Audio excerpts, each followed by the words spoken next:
The Dakota Crescent Estate was built by the Singapore Improvement Trust, the predecessor to the HDB set up by the British colonial government in 1927. The organisation was set up in response to the housing needs of Singaporeans, as most were living in slum and squatter settlements.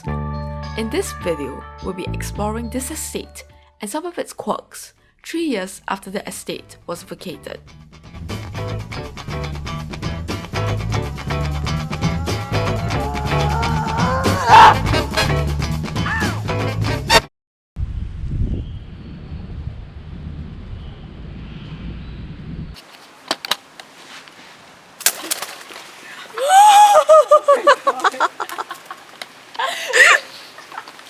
That's the clip I'm using.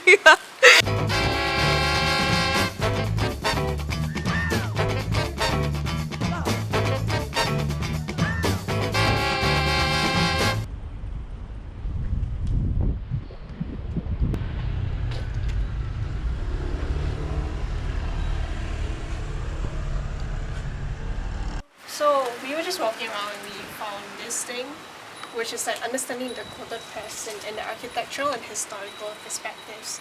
So as we were reading about earlier, right, apparently the Kota Crescent was inspired by Hyde Park in London. So here it's like more of an open space kind of concept, and like you see it's not really like today's HDBs, and there's a lot of like intersecting paths and stuff. And like this is a playground, some tennis courts, and like even it's like a community space over here.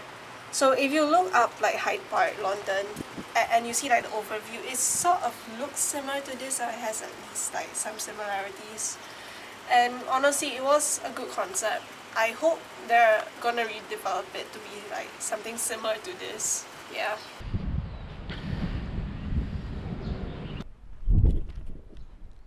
Hi, so right now I'm at block 12 in Dakota Crescent. This is one of the I'm going to stop myself right there because that's so awkward. Here's a better explanation. The shop house type blocks had residential spaces on the second level, with shops on the ground floor. This particular shop was Tian Ki & Co., a provision shop which ran for over 50 years by an elderly couple living in Dakota Crescent. In 2013, it was sold and turned into a popular cafe. Of course, the shop was closed in December 2016 when the estate was listed under the Selective en Bloc Redevelopment Scheme. Hi. In the meantime, we are also at the renowned playground here. Alright. Okay. Hi, now we're at the Dove Playground at Dakota Crescent. So, in the 1970s, the Housing Development Board in Singapore had already been running for about a decade. So they decided to hire an interior designer of the name, and I hope I'm pronouncing this correctly, Mr. Khor Ing Kee. Okay. So you may have seen like his designs before, and one of the more famous playgrounds you may know is the Dragon Playground at Toa Payoh. So his works are usually inspired by animals and fruits. So right here, right now, we have the Dove Playground, and we also have other playgrounds inspired by watermelons, pineapples, dinosaurs, pelicans, and all those kind of stuff. But like, I know me and Maia never experienced these kind of playgrounds when we were growing up because we are 2000 kids, Gen Z. Yeah, but I think these are so interesting to look back on because like you really get to appreciate the like cool design, and like you can imagine as a child how fun it would be to play around here. I think it's just really awesome. Also, to those people who have played in playgrounds that are considered sandpits or something, and you say, oh no, this is not the real fun. Okay, boomer. Break the stick. Hi, welcome to the end of the video.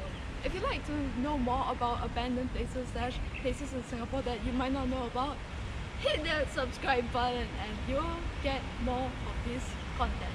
And if you like Maia's face and voice and everything, please don't stop her, but follow her at Maia and I.